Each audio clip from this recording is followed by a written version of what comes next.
What's up? I'm Troubleshoot. Welcome back to another video. In this quick guide, I'll be showing you how to get Mandrake. For you, this will probably be locked off telling you to get Mandrake from Dogweed and Deathcap. What does that mean? Well, all we need to do is open our map and head across to Hogsmeade. In Hogsmeade, up to the north, you'll find Dogweed and Deathcap. It's a little bit hidden away at the default zoom.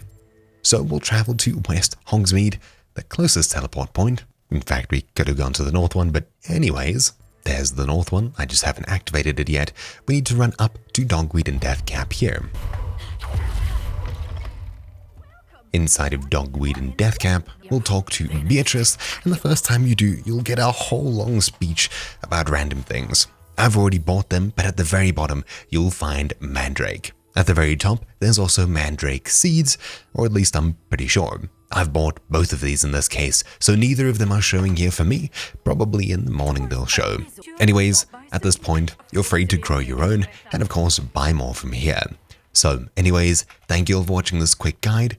That's how to get Mandrake from Dogweed and Deathcap. Mine has been Troubleshoot, and I'll see you all next time. Ciao!